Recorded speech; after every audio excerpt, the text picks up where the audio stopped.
طرح رسم نبھانا چھوڑ دو، غیر مسلم کی طرح رسم نبھانا چھوڑ دو، جہاں کے درگاہوں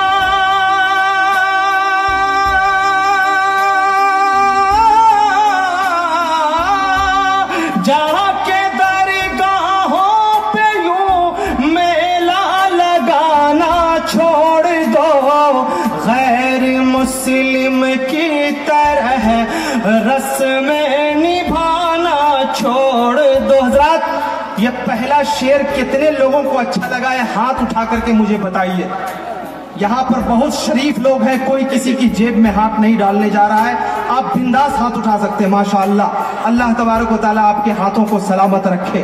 یہ ہاتھ اٹھانے کا ایک فائدہ یہ ہوتا ہے کہ اگر بغل والا آدمی اونگ رہا ہے تو کم از کم اجلت میں آپ کے جلد بازی میں ہاتھ اٹھانے کی وجہ سے وہ جاگ جائے گا اور مجھے یہ احساس ہو جائے گا کہ وہ کہاں پہ آیا ہوا ہے۔ اللہ تبارک و تعالیٰ آپ کے بیٹھنے کو قبول فرمائے۔ ملاحظہ فرمائیے، غیر مسلم کی طرح رسم نبھانا چھوڑ دو، مانگنا جو کچھ بھی ہے وہ مانگ لو اللہ سے، مانگنا جو کچھ بھی ہے وہ مانگ لو اللہ سے،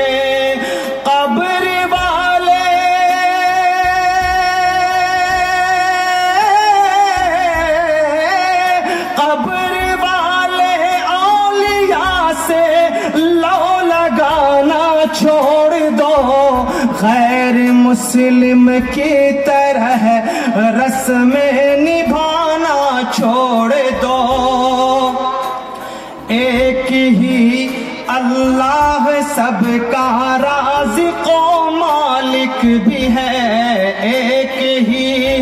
اللہ سب کا رازق و مالک بھی ہے،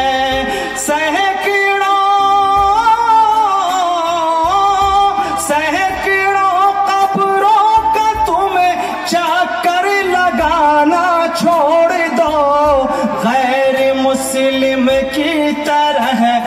رسم نبھانا چھوڑ دو۔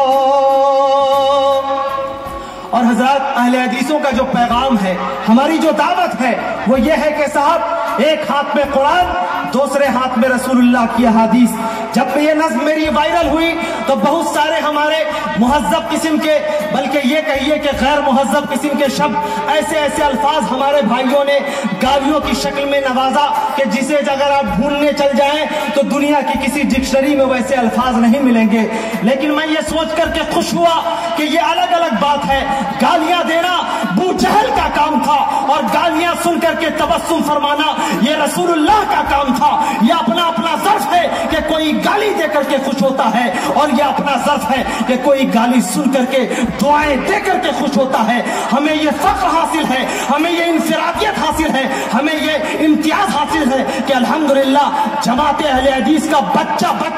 اگر بولو اپنے شکم پہ پتھر تو باندھ سکتا ہے، لیکن اگر یہ کہو کہ تم توحید سے سودا کر لو، رسول کائنات کی حدیث سے سودا کر لو، جماعت اہل حدیث کا بچہ